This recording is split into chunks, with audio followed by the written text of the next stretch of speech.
ഇപ്പോൾ പ്രേക്ഷകർ കാണുന്നത് മോദി തിരുവള്ളുവരുടെ പ്രതിമയിൽ പുഷ്പാർച്ചനയ്ക്ക് ശേഷം മടങ്ങുന്നതിനായുള്ള ശ്രമമാണ് നടക്കുന്നത്. അല്ലമീൻ ചേരുന്നുണ്ട്. അല്ലമീൻ, പുഷ്പാർച്ചനയ്ക്ക് ശേഷം മോദി മടങ്ങുകയാണോ?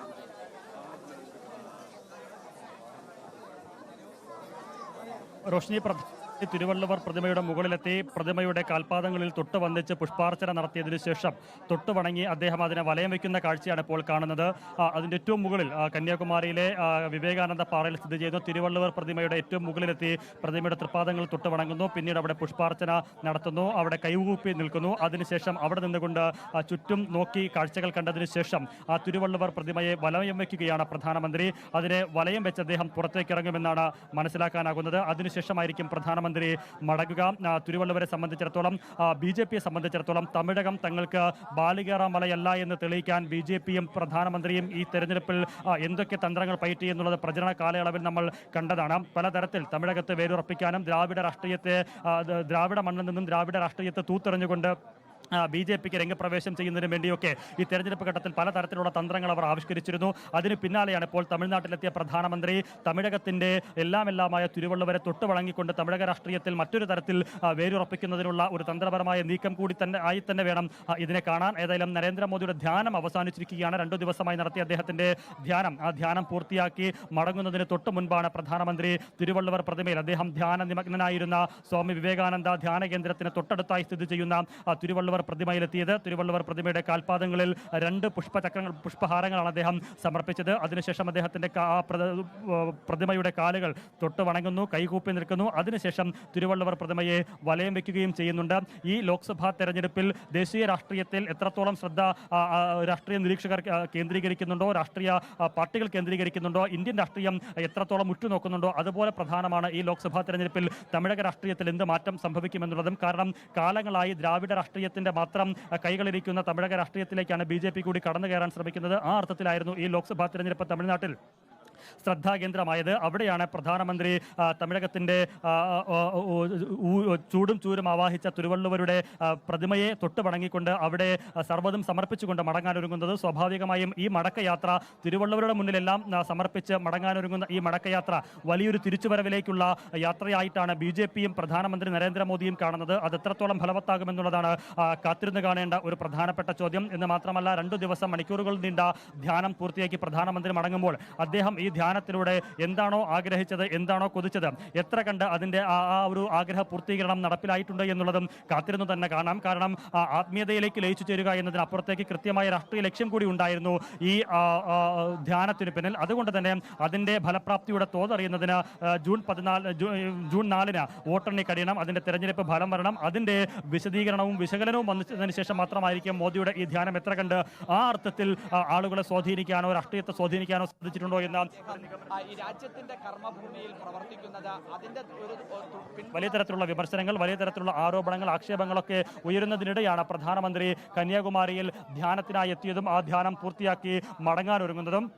കഴിഞ്ഞ ദിവസങ്ങളിലൊക്കെ തന്നെ അദ്ദേഹത്തിന്റെ ദൃശ്യങ്ങൾ പുറത്തു വന്നിരുന്നു. ധ്യാന കേന്ദ്രത്തിൽ പ്രാർത്ഥനാ നിർഭരനായിരിക്കുന്ന പ്രധാനമന്ത്രി നരേന്ദ്രമോദി ജപമാലയും രുദ്രാക്ഷമാലയും എന്തി പ്രാർത്ഥനാ നിർഭരനായിരിക്കുന്ന പ്രധാനമന്ത്രി സൂര്യോദയ സമയത്ത് സൂര്യോദയം ആസ്വദിക്കുകയും അതിനോടൊപ്പം തന്നെ സൂര്യ നമസ്കാരം ചെയ്യുകയും ചെയ്ത പ്രധാനമന്ത്രി, ധ്യാന കേന്ദ്രത്തെ പലവട്ടം വലയം ചെയ്ത പ്രധാനമന്ത്രി, അങ്ങനെ പലതരത്തിലുള്ള ദൃശ്യങ്ങൾ പുറത്തു വന്നിരുന്നു. അങ്ങനെ ഒരു ഭക്തി നിർഭരമായ മണിക്കൂറുകൾ പൂർത്തിയാക്കി താൻ മടങ്ങുന്നു എന്നുള്ള ഒരു ആത്മനിർവൃതിയോടുകൂടി തന്നെയായിരിക്കും പ്രധാനമന്ത്രി കന്യാകുമാരിയോട് ഇപ്പോൾ വിട പറഞ്ഞു പോകുന്നത്. പക്ഷേ അങ്ങനെ പോകുമ്പോഴും എത്രത്തോളം അദ്ദേഹത്തിന്റെ മറ്റു ആഗ്രഹ പൂർത്തീകരണമൊക്കെ നടന്നു എന്നുള്ളത് പ്രധാനപ്പെട്ട ചോദ്യമാണ്. തിരുവള്ളുവരുടെ പ്രതിമ വലയം ചെയ്തതിനു ശേഷം അദ്ദേഹം വീണ്ടും മടങ്ങി വരുന്നു എന്നുള്ളതാണ് മനസ്സിലാക്കാനാകുന്നത്. നമ്മുടെ ദൃശ്യങ്ങളിലേക്ക് അദ്ദേഹം വീണ്ടും നടന്നെടുക്കുകയാണ് എന്നുള്ളതാണ് മനസ്സിലാക്കാനാകുന്നത്. സ്വാഭാവികമായും അദ്ദേഹം ഇന്നലെയും ഇന്നും പുറത്തു വന്ന ദൃശ്യങ്ങൾ, നമ്മുടെ തന്നെ ക്യാമറയിൽ പതിഞ്ഞ ദൃശ്യങ്ങളൊക്കെ വെച്ച് നോക്കുമ്പോൾ അദ്ദേഹം ആ തിരുവള്ളുവർ പ്രതിമയുടെ മുകളിൽ നിന്ന് ചുറ്റുമുള്ള ദൃശ്യങ്ങളും കാണുന്നുണ്ട് എന്ന് തന്നെയാണ് മനസ്സിലാക്കാനാകുന്നത്. കഴിഞ്ഞ ദിവസം ആദ്യം ഇന്നലെ രാവിലെ അദ്ദേഹം പുറത്തേക്ക് ഇറങ്ങുമ്പോൾ ഉദ്യോഗസ്ഥർ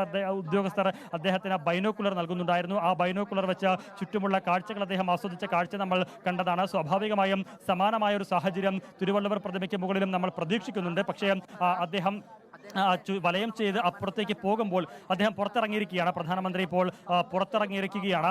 വലയം ചെയ്ത് തിരുവള്ളുവർ പ്രതിമയിൽ പുഷ്പഹാരം സമർപ്പിച്ച് അവിടെ വണങ്ങി നിന്നതിന് ശേഷം അദ്ദേഹം വലയം ചെയ്ത് പുറത്തേക്കിറങ്ങി വരുന്ന പ്രധാനമന്ത്രിയാണ് ഇപ്പോൾ കാണുന്നത്. സുരക്ഷാ ഉദ്യോഗസ്ഥരുടെ അകമ്പടിയോടെ പ്രധാനമന്ത്രി നരേന്ദ്രമോദി കന്യാകുമാരിയിലെ വിവേകാനന്ദ പാറയിൽ നിന്ന് പുറത്തേക്കിറങ്ങുകയാണ്. ആദ്യം ധ്യാനകേന്ദ്രം, ആ ധ്യാനകേന്ദ്രത്തിൽ 2 ദിവസം നീണ്ട ധ്യാനം, ആ ധ്യാനത്തിന് ശേഷം തിരുവള്ളുവർ പ്രതിമയ്ക്ക് മുന്നിൽ സർവ്വതും സമർപ്പിച്ച് സാഷ്ടാംഗം നമിച്ചതിനു ശേഷം പ്രധാനമന്ത്രി കന്യാകുമാരിയിൽ നിന്ന് യാത്രയാവുകയാണ്. അദ്ദേഹം പുറത്തേക്ക് ഇറങ്ങി വരുന്ന ദൃശ്യങ്ങളാണ് കാണുന്നത്. പഞ്ചാബിലെ ലുധിയാനയിൽ തെരഞ്ഞെടുപ്പ് പ്രചരണ പ്രവർത്തനം പൂർത്തിയാക്കിയതിനു ശേഷമാണ് അദ്ദേഹം തിരുവനന്തപുരത്തെത്തിയത്. അവിടെ നിന്ന് ഹെലികോപ്റ്റർ മാർഗമാണ് കന്യാകുമാരിയിലേക്ക് വരുന്നത്. കന്യാകുമാരിയിലേക്ക് വന്നിറങ്ങിയ പ്രധാനമന്ത്രി നേരെ പോയത് ദേവി കന്യാകുമാരിയെ വണങ്ങുന്നതിന് വേണ്ടി, ദർശിക്കുന്നതിന് വേണ്ടി ഭഗവതി അമ്മൻ കോവിലിലായിരുന്നു. കന്യാകുമാരിയിലെ ഭഗവതി അമ്മൻ കോവിലിലെത്തി അവിടെ ദർശനം പൂർത്തിയാക്കിയതിനു ശേഷമാണ് പ്രധാനമന്ത്രി ബോട്ട് മാർഗം വിവേകാനന്ദ പാറയിലേക്ക് എത്തിയതും വിവേകാനന്ദ സ്മാരക കേന്ദ്രത്തിലേക്ക് അദ്ദേഹം പോയതും. അന്നേരം അദ്ദേഹത്തിന്റെ വേഷവിധാനം തൂവെള്ള വസ്ത്രം ധരിച്ച ശുഭ്രവസ്ത്രധാരിയായിട്ടാണ് അദ്ദേഹം ഇവിടേക്ക് എത്തിയത്. എന്നാൽ ഇന്നലെയും ഇന്നുമായി ധ്യാന നിമഗ്നനായിരുന്ന പ്രധാനമന്ത്രി നരേന്ദ്രമോദി നമ്മൾ കണ്ടത് സമ്പൂർണ്ണമായും കാഷായ വേഷത്തിലായിരുന്നു. ആ വേഷമൊക്കെ മാറ്റി ധ്യാനം പൂർത്തിയാക്കിയതിനു ശേഷം വീണ്ടും വെള്ള വസ്ത്രം ധരിച്ച് അദ്ദേഹം മടക്കയാത്രയ്ക്ക് ഒരുങ്ങുകയാണ്. ബോട്ടിലേക്ക് നടന്നെടുക്കുകയാണ് പ്രധാനമന്ത്രി. ഈ വിവേകാനന്ദ പാറയിൽ നിന്നും ബോട്ടിലാണ് പ്രധാനമന്ത്രി ബോട്ട് ജെട്ടിയിലേക്ക് പോവുക. അവിടെ നിന്ന് വാഹനമാർഗം തൊട്ടടുത്തുള്ള ഹെലിപാഡിലേക്ക് പോവുകയും ചെയ്യും. തമിഴ്നാട് ഗസ്റ്റ് ഹൗസിനടുത്തായി ചേർന്നാണ് ഹെലിപാഡ് ഉള്ളത്. 3 ഹെലികോപ്റ്ററുകളാണ് അവിടെ സജ്ജീകരിച്ചിട്ടുള്ളത്. ഒരു ഹെലികോപ്റ്റർ പ്രധാനമന്ത്രിക്കും മറ്റ് 2 ഹെലികോപ്റ്റർ അദ്ദേഹത്തിന്റെ സുരക്ഷാ ഉദ്യോഗസ്ഥർക്കും ഒപ്പമുള്ള സ്റ്റാഫുകൾക്കും ജീവനക്കാർക്കും അടങ്ങുന്നതിന് വേണ്ടിയാണ്. നമുക്ക് ദൃശ്യങ്ങളിലേക്ക് വീണ്ടും പ്രധാനമന്ത്രി വരുന്നതാണ് കാണുന്നത്. അങ്ങനെ ഹെലികോപ്റ്ററൊക്കെ നേരത്തെ തന്നെ സജ്ജീകരിച്ച് നിർത്തിയിട്ടുണ്ട്. 3:25 ഹെലികോപ്റ്റർ ഇവിടെ നിന്നും പറന്നുയും എന്നുള്ളതാണ് നേരത്തെയുള്ള ഷെഡ്യൂൾ പ്രകാരം ക്രമീകരിച്ചിരിക്കുന്നത്. 4:05 അദ്ദേഹം തിരുവനന്തപുരം അന്താരാഷ്ട്ര വിമാനത്താവളത്തിലെത്തുകയും അവിടെ നിന്ന് ടെക്നിക്കൽ ഏരിയയിൽ നിന്ന് നേരെ തന്നെ വിമാനത്തിലേക്ക് കടന്ന് 4:05 തിരുവനന്തപുരത്തെത്തുന്ന പ്രധാനമന്ത്രി 4:10 വിമാനത്തിൽ ഡൽഹിയിലേക്ക് മടങ്ങുമെന്നുള്ളതാണ് നേരത്തെ അദ്ദേഹത്തിന്റെ യാത്രാ ഷെഡ്യൂൾ. അങ്ങനെയാണ്. ആ ഡൽഹിയിലേക്ക് എന്നുള്ളത് വാരണാസിയിലേക്ക് മാറുമോ അതോ ഡൽഹിയിൽ തന്നെ ആയിരിക്കുമോ എന്നുള്ളതാണ് ഇപ്പോൾ സംശയം. കാരണം വാരണാസിയിലേക്ക് പോയേക്കാം എന്നുള്ളൊരു സൂചനകൾ നേരത്തെ ഉണ്ടായിരുന്നു. പക്ഷേ തിരുവനന്തപുരത്ത് നിന്നപ്പോൾ അദ്ദേഹം യാത്ര തിരിച്ചാലും ഡൽഹിയിലായിരുന്നാലും ആയിരുന്നാലും അവിടേക്ക് എത്തുമ്പോൾ തെരഞ്ഞെടുപ്പ് വോട്ടെടുപ്പ് പൂർത്തിയായി കഴിയും. അത്തരമൊരു സാഹചര്യത്തിൽ അദ്ദേഹം ഇനി വാരണാസിയിലേക്ക് പോകേണ്ട ഒരു സാഹചര്യവുമില്ല. അതുകൊണ്ട് അക്കാര്യത്തിലൊരു സംശയമുണ്ട്. നമുക്കിപ്പോൾ ദൃശ്യങ്ങളിൽ കാണാം. പ്രധാനമന്ത്രി തിരുവനന്തപുരം കന്യാകുമാരിയിലെ വിവേകാനന്ദ പാറയിലുള്ള തിരുവള്ളുവരുടെ പ്രതിമയിൽ പുഷ്പാർച്ചന നടത്തിയതിനു ശേഷം തിരുവള്ളുവർ പ്രതിമയുടെ കാൽപാദങ്ങൾ തൊട്ട് വണങ്ങിയതിനു ശേഷം അവിടെ കൂപ്പുകൈകളുമായി വണങ്ങി നിന്നതിനു ശേഷം അവിടെ സാഷ്ടാംഗം നമിച്ചതിനു ശേഷം പ്രധാനമന്ത്രി ആ തിരുവള്ളുവർ പ്രതിമയെ വലയം വെച്ചതിനു ശേഷം പുറത്തിറങ്ങിയപ്പോൾ അദ്ദേഹം വീണ്ടും ബോട്ടിലേക്ക് കയറുന്ന ദൃശ്യങ്ങളാണ് പ്രേക്ഷകർ കാണുന്നത്. ആ ബോട്ടിന് ചുറ്റും സുരക്ഷാ ഉദ്യോഗസ്ഥരുടെ വലിയ ഒരു പടതനയുണ്ട് എന്നുള്ളതാണ് എടുത്തു പറയേണ്ടത്. കടലിലും ആകാശത്തും കരയിലും ഒരുപോലെ കാവൽ കണ്ണുകളായിരുന്നു കഴിഞ്ഞ 2 ദിവസമായി തമിഴ്നാട്ടിൽ കാണാനായത്. പതിവിന് വിപരീതമായി ഏതെങ്കിലും 1-2 മണിക്കൂർ ഒരു പൊതുയോഗത്തിൽ പ്രസംഗിച്ച് മടങ്ങുന്നത് പോലെയല്ല. 2 ദിവസം മണിക്കൂറുകളോളം പ്രധാനമന്ത്രി ഒരിടത്ത് തങ്ങുന്നു. അത് മാത്രമല്ല കടലിൽ നിന്ന് ഏതാണ്ട് 500 മീറ്റർ ഉള്ളിലാണ് ഈ വിവേകാനന്ദ പാറയും അവിടെ സ്ഥിതി ചെയ്യുന്ന തിരുവള്ളുവരുടെ പ്രതിമയും വിവേകാനന്ദ സ്വാമി ധ്യാന കേന്ദ്രവും ഒക്കെ ഉള്ളത്. അതുകൊണ്ട് തന്നെ കടലിലും വലിയ രീതിയിലുള്ള സുരക്ഷാ ക്രമീകരണങ്ങൾ, ആകാശത്ത് പലപ്പോഴും ഹെലികോപ്റ്ററുകൾ വട്ടമിട്ട് പറന്ന് സുരക്ഷ ഉറപ്പാക്കുന്ന കാഴ്ചയും നമ്മൾ കണ്ടതാണ്. അതിന് പുറമെ ഏതാണ്ട് 2000-ഓളം പോലീസുകാരെയാണ് തമിഴ്നാട്ടിൽ സുരക്ഷയ്ക്കായി വിന്യസിച്ചിരുന്നത്. 8 ജില്ലാ പോലീസ് മേധാവിമാരുടെ നേതൃത്വത്തിൽ 2000 പോലീസുകാർ, അതിന് പുറമെ കേന്ദ്ര ഏജൻസികളുടെ സാന്നിധ്യം. അങ്ങനെ വലിയ സുരക്ഷാ പടയുടെ ഒരു കാവൽ കണ്ണിലായിരുന്നു. ഈച്ച പോലും കടക്കാതെ കോട്ടകെട്ടി കത്തുവെച്ചിരിക്കുകയായിരുന്നു കന്യാകുമാരിയിൽ പ്രധാനമന്ത്രിയെ സുരക്ഷാ ഉദ്യോഗസ്ഥർ. അതിനുശേഷം കന്യാകുമാരിയിൽ നിന്ന് പ്രധാനമന്ത്രി ഇപ്പോൾ യാത്രയാകുന്ന കാഴ്ചയാണ് കാണാനാകുന്നത്. ഈ ധ്യാനം കൊണ്ട് പ്രധാനമന്ത്രി ഉദ്ദേശിച്ച രാഷ്ട്രീയ ലക്ഷ്യം എത്രത്തോളം ഫലവത്തായി എന്നുള്ളത് ഏറെ പ്രധാനമാണ്. ഇപ്പോൾ ഒരു ഹെലികോപ്റ്റർ, പ്രധാനമന്ത്രി കയറിയ ബോട്ടിനടുത്തേക്ക് ഒരു ഹെലികോപ്റ്റർ പറന്നു വരുന്ന ദൃശ്യങ്ങൾ കൂടി പ്രേക്ഷകർക്ക് കാണാം. പ്രധാനമന്ത്രി കടന്നു പോകുമ്പോൾ അദ്ദേഹത്തിന് ചുറ്റും എല്ലാ തലത്തിലുമുള്ള സുരക്ഷയാണ്. കരയിലാണെങ്കിൽ NSG കമാൻഡോസിന്റെ നിരീക്ഷണം പലയിടങ്ങളിൽ പല കോണുകളിലുണ്ട്. പോലീസിന്റെ നിരീക്ഷണവും പോലീസിന്റെ സുരക്ഷയും പലയിടങ്ങളിലുണ്ട്. അങ്ങനെ ആകാശത്തും കടലിലും കരയിലും ഒരുപോലെ സുരക്ഷ ഒരുക്കിക്കൊണ്ടാണ് പ്രധാനമന്ത്രിയെ യാത്രയാക്കാൻ പോകുന്നത്. ആ ബോട്ട് അവിടെ നിന്ന് യാത്രയാവുകയാണ്. അതിനെ ചുറ്റി സുരക്ഷാ ഉദ്യോഗസ്ഥർ വരുന്നതും നമുക്ക് ദൃശ്യങ്ങളിൽ കാണാനുമാകും. ആ വിധത്തിൽ പ്രധാനമന്ത്രി ബോട്ട് ജെട്ടിയിലേക്ക് പോയതിനു ശേഷം അവിടെ നിന്നായിരിക്കും അദ്ദേഹം കാറിൽ കയറി ഹെലിപാഡിലേക്ക് പോവുക. ആ ബോട്ട് അവിടെ നിന്ന് വളഞ്ഞ് പോകേണ്ട ദിശ കണക്കാക്കി നിർത്തുന്ന ഒരു കാഴ്ചയാണ്. ആ കരയിലേക്ക്, ആ ബോട്ട് ജെട്ടിയിലേക്ക് പോകുന്നതിന് ആ ദിശ കണക്കാക്കി പോകുന്നു. അതിന്റെ മുൻഭാഗത്ത് തന്നെ പ്രധാനമന്ത്രി ഇരിക്കുകയും ചെയ്യുന്നുണ്ട്. സുരക്ഷാ ഉദ്യോഗസ്ഥർ അതിനെ വലയം വെച്ച് ഇപ്പോൾ പ്രധാനമന്ത്രിയുടെ ബോട്ടിനെ ചുറ്റുകയും ചെയ്യും. ഏതായിരുന്നാലും 2 ദിവസം കന്യാകുമാരിയിൽ നടത്തിയ ധ്യാനം അത് ആത്മീയതയിലേക്കുള്ള അലിഞ്ഞു ചേരൽ എന്നതിനപ്പുറത്തേക്ക് കൃത്യമായ രാഷ്ട്രീയ വിവാദങ്ങൾക്ക് കൂടി ഇട നൽകിക്കൊണ്ടാണ് ആ ധ്യാനം പ്രധാനമന്ത്രിയും പൂർത്തിയാക്കിയിരിക്കുന്നത്. രാഷ്ട്രീയ ആരോപണങ്ങളും രാഷ്ട്രീയ വിവാദങ്ങളും കഴിഞ്ഞ തവണ കേദാർനാഥിലെ മലമടക്കിലേക്ക് പ്രധാനമന്ത്രി ധ്യാന നിരതരാകാൻ പോകുമ്പോഴും ഉയർന്നിരുന്നു.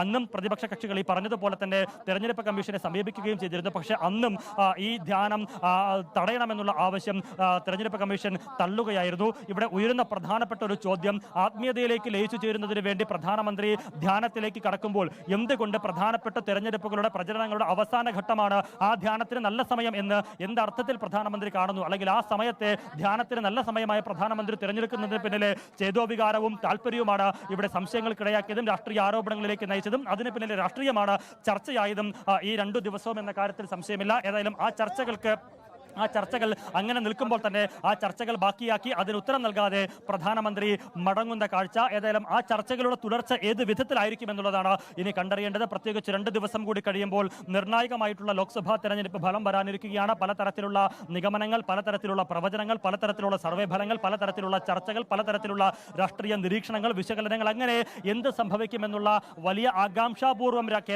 ദേശീയ രാഷ്ട്രീയത്തെ ഉറ്റുനോക്കുന്ന ഒരു സാഹചര്യമുണ്ട്. BJP മൂന്നാമതും അധികാരത്തിലേക്ക് വരുമെന്ന് പറയുമ്പോഴും അതിനപ്പുറത്തേക്ക് ഇന്ത്യ സഖ്യത്തിന്റെ നീക്കങ്ങൾ എത്ര കണ്ട് ഫലവത്താകും, അതിനെ പൊളിക്കുന്നതിന് BJPയുടെ ഈ തന്ത്രങ്ങൾ എത്ര കണ്ട് സഹായകമായിട്ടുണ്ട് എന്നതടക്കമുള്ള നിർണായകമായിട്ടുള്ള ചോദ്യങ്ങൾ ഉയരുന്നുണ്ട്. അതിനുള്ള മറുപടി കിട്ടേണ്ടതുണ്ട്. അത്തരത്തിൽ ദേശീയ രാഷ്ട്രീയത്തെ ആ അർത്ഥത്തിൽ നിരീക്ഷിക്കുന്ന ഒരു ഘട്ടത്തിൽ അതിന്റെ ചർച്ചകൾക്ക് ഒരു അന്ത്യം കുറിക്കാൻ മണിക്കൂറുകൾ മാത്രം ശേഷിക്കുന്ന ഒരു സാഹചര്യത്തിൽ കൂടിയാണ് 2 ദിവസത്തെ ധ്യാനം പൂർത്തിയാക്കി പ്രധാനമന്ത്രി കന്യാകുമാരിയുടെ മടിത്തട്ടിൽ നിന്നും യാത്ര പറയുന്നത്. നമുക്കറിയാം, സ്വാമി വിവേകാനന്ദൻ കന്യാകുമാരിയിൽ ധ്യാനമിരിക്കുമ്പോൾ അദ്ദേഹം കടൽ നീന്തിക്കടന്നെത്തിയാണ് ധ്യാന നിരതനായതെങ്കിൽ പ്രധാനമന്ത്രി വിമാനത്തിൽ പറന്നിറങ്ങിയാണ് ധ്യാന നിമഗ്നനായി മാറിയത്. അങ്ങനെ കടൽ കടന്നെത്തി ധ്യാനത്തിലേക്ക് പോയ സ്വാമി വിവേകാനന്ദന്റെ ഏക ലക്ഷ്യം ആത്മീയതയിൽ അലിഞ്ഞു ചേരുക എന്നുള്ളതായിരുന്നുവെങ്കിൽ വിമാനത്തിൽ പറന്നിറങ്ങി ധ്യാന നിരതനായ പ്രധാനമന്ത്രിയുടെ ലക്ഷ്യം ആത്മീയതയ്ക്കപ്പുറത്തേക്ക് കൃത്യമായ രാഷ്ട്രീയ ലക്ഷ്യം കൂടി അക്കാര്യത്തിലുണ്ട് എന്നുള്ള കാര്യത്തിൽ ഒരു സംശയവുമില്ല. അതാണ് നമുക്കറിയാം, കഴിഞ്ഞ തിരഞ്ഞെടുപ്പ് പ്രചരണം അവസാനഘട്ട പ്രചരണവും അവസാനിച്ച് നിശബ്ദ പ്രചരണത്തിന്റെയും വോട്ടെടുപ്പിന്റെയും മണിക്കൂറുകളിലേക്ക് കടക്കുമ്പോഴും BJP വിജയിച്ചത്, മോദി വിജയിച്ചത് ഇവിടെ തന്നെയാണ്. കാരണം മോദിയുടെ ധ്യാനം പ്രതിപക്ഷ കക്ഷികൾ വിവാദമാക്കുന്നു, ചർച്ചയാക്കുന്നു. അത് വലിയ രീതിയിൽ ചർച്ചയായി നിലനിൽക്കുകയും ചെയ്യുന്നുണ്ട്. അതിലൂടെ മോദിയുടെ ധ്യാനത്തിലൂടെ എന്തുദ്ദേശിച്ചോ, അല്ലെങ്കിൽ BJP ഈ അവസാനഘട്ട പ്രചരണത്തിന്റെ അവസാന മണിക്കൂറുകളിൽ എന്ത് ലക്ഷ്യം വെച്ചോ അത് നടന്നു എന്ന് തന്നെയാണ് അവർ പ്രതീക്ഷിക്കുന്നതും അവർ വിലയിരുത്തുന്നതും. അങ്ങനെ തന്നെയാണ്. ആകാശ നിരീക്ഷണം നമുക്ക് കാണാം. ഹെലികോപ്റ്ററുകൾ വട്ടമിട്ട് പറക്കുന്നുണ്ട് കന്യാകുമാരിയിൽ. ഈ പറയുന്ന വിവേകാനന്ദ പാറയ്ക്ക് ചുറ്റും, അതോടൊപ്പം തന്നെ ഹെലിപാഡിന് ചുറ്റും. മോദിക്ക് പോകേണ്ട ഹെലികോപ്റ്റർ അല്ല, മറ്റു സുരക്ഷാ ഉദ്യോഗസ്ഥരുടെ ഹെലികോപ്റ്ററാണ്. അല്പസമയത്തിനകം പ്രധാനമന്ത്രി ഇപ്പോൾ ബോട്ട് ജെട്ടിയിലേക്ക് എത്തിയിരിക്കുകയാണ്. ആ ദൃശ്യങ്ങളാണ് കാണാനാകുന്നത്. അല്പസമയത്തിനകം അദ്ദേഹത്തിന്റെ ഹെലികോപ്റ്റർ പറന്നുയരുന്ന ദൃശ്യങ്ങൾ കൂടി നമുക്ക് പ്രേക്ഷകരിലേക്ക് എത്തിക്കാനാകും. നമ്മുടെ ക്യാമറ വീഡിയോ ജേർണലിസ്റ്റ് മനു ആ ദൃശ്യങ്ങൾ കൂടി പ്രേക്ഷകരിലേക്ക് എത്തിക്കുകയും ചെയ്യും. ഇപ്പോൾ അദ്ദേഹത്തിന്റെ ബോട്ട് നമ്മുടെ ക്യാമറ കണ്ണുകളിൽ നിന്ന് മറഞ്ഞിരിക്കുകയാണ്. അദ്ദേഹം ബോട്ട് ജെട്ടിയിലേക്ക് ആ ബോട്ട് അടുത്തിരിക്കുന്നു. അവിടെയും വലിയ സുരക്ഷാ വിന്യാസം പോലീസ് കരയിലെ സുരക്ഷ എത്രത്തോളമാണ് എന്നത് കൃത്യമായി അവിടെ വ്യക്തമാണ്. കാരണം വലിയ രീതിയിലുള്ള വാഹനങ്ങളുടെ നിര, സുരക്ഷാ ഉദ്യോഗസ്ഥരുടെ നിര, പോലീസ് വാഹനങ്ങളുടെ നിര, വലിയ നിര നമുക്ക് അവിടെ കാണാം. അവിടെയാണ് പ്രധാനമന്ത്രി നരേന്ദ്രമോദി ബോട്ടിലിറങ്ങി അവിടേക്ക് പോവുകയാണ്. അവിടെ നിന്ന് വാഹനത്തിലായിരിക്കും അദ്ദേഹം കന്യാകുമാരി ഗസ്റ്റ് ഹൗസിന് സമീപത്തുള്ള ബോട്ട് ജെട്ടിയിലേക്ക് പോവുക. അവിടെയാണ് അദ്ദേഹത്തിന്റെ ഹെലികോപ്റ്ററുകൾ സജ്ജീകരിച്ചിരിക്കുന്നത്. ആ ഹെലികോപ്റ്റർ അവിടെ എത്തിക്കഴിഞ്ഞാൽ പിന്നെ മറ്റു താമസങ്ങളോ മറ്റു കാലതാമസമോ ഒന്നുമില്ല. അദ്ദേഹം ഉടൻ തന്നെ ഹെലികോപ്റ്റർ കയറി തിരുവനന്തപുരത്തേക്ക് യാത്ര തിരിക്കുകയും ചെയ്യും.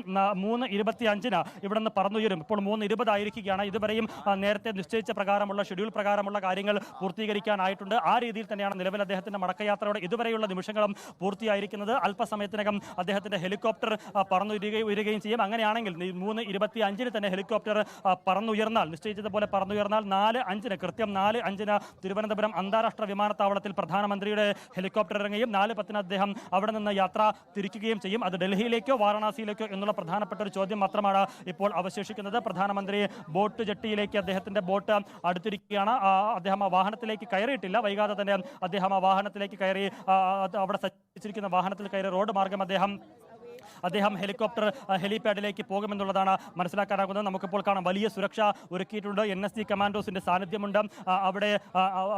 അവർ ബൈനോക്കുലർ വെച്ച് ദൃശ്യങ്ങൾ പരിസരം പൂർണ്ണമായും നിരീക്ഷിക്കുന്നുണ്ട്. അതിനോടൊപ്പം തന്നെ അതിനോടൊപ്പം തന്നെ എല്ലാ തരത്തിലുള്ള സുരക്ഷയും ഇപ്പോൾ മോദി ഈ ബോട്ടിലേക്ക് വന്ന് കയറുമ്പോൾ തന്നെ ഹെലികോപ്റ്ററുകൾ വട്ടമിട്ട പറക്കുന്ന കാഴ്ച, അങ്ങനെ വലിയ സുരക്ഷാ വലയം കന്യാകുമാരിയിലുണ്ട്. കഴിഞ്ഞ 2-3 ദിവസമായി പൂർണ്ണാർത്ഥത്തിൽ വലിയ രീതിയിലുള്ള നിയന്ത്രണങ്ങൾ സഞ്ചാരികൾക്ക് ഏർപ്പെടുത്തിയിട്ടുണ്ട്. പ്രധാനമന്ത്രി ഇവിടേക്ക് വരാൻ തീരുമാനിച്ചതിന് പിന്നാലെ തന്നെ കഴിഞ്ഞ ഒരാഴ്ചയായി വലിയ തരത്തിൽ നിരീക്ഷണത്തിലാണ്, നിയന്ത്രണത്തിലാണ് കന്യാകുമാരിയും പരിസരവും. സുരക്ഷാ ഏജൻസികളുടെ പോലീസ് ഉദ്യോഗസ്ഥരുടെ ഒക്കെ നിരീക്ഷണത്തിലാണ്. പ്രധാനമന്ത്രി ആ ബോട്ടിൽ നിന്ന് ഇറങ്ങുന്നു എന്നുള്ളതാണ് മനസ്സിലാക്കാനാകുന്നത്. ബോട്ടിൽ നിന്ന് ഇറങ്ങി അദ്ദേഹം വാഹനത്തിലേക്ക് കയറാൻ പോവുകയാണ്. അല്പസമയത്തിനകം അദ്ദേഹത്തെ വഹിച്ചുള്ള ആ വാഹനം, അദ്ദേഹത്തിന്റെ വാഹന വ്യൂഹം അത് ഹെലിപാഡിലേക്ക് പോകും. അവിടെ നിന്ന് വൈകാതെ തന്നെ ഹെലികോപ്റ്റർ പറന്നുയരുകയും ചെയ്യും. 3 ഹെലികോപ്റ്ററുകളാണ് ഇവിടെ സജ്ജീകരിച്ചിട്ടുള്ളത്. കഴിഞ്ഞ ദിവസം അദ്ദേഹം വന്നിറങ്ങിയത് 3 ഹെലികോപ്റ്ററുകളിലായിരുന്നു. ഒരു ഹെലികോപ്റ്ററിൽ അദ്ദേഹം വരുന്നു, മറ്റ് 2 ഹെലികോപ്റ്ററിൽ അദ്ദേഹത്തിന്റെ സുരക്ഷാ ഉദ്യോഗസ്ഥരും അദ്ദേഹത്തിന്റെ ഫോട്ടോഗ്രാഫേഴ്സും മറ്റ് സ്റ്റാഫുകളും, അങ്ങനെ 3 ഹെലികോപ്റ്ററിലായിട്ടാണ് അദ്ദേഹം വന്നത്. അല്പസമയത്തിനകം ആ ദൃശ്യങ്ങൾ കൂടി നമുക്ക് പ്രേക്ഷകരിലേക്ക് എത്തിക്കാനുമാകും. കന്യാകുമാരിയിൽ കഴിഞ്ഞ 3 ദിവസമായി 45 മണിക്കൂറിലേറെ നീണ്ടു നിന്ന ധ്യാനം പൂർത്തിയാക്കിയാണ് പ്രധാനമന്ത്രി നരേന്ദ്രമോദി മടങ്ങുന്നത്.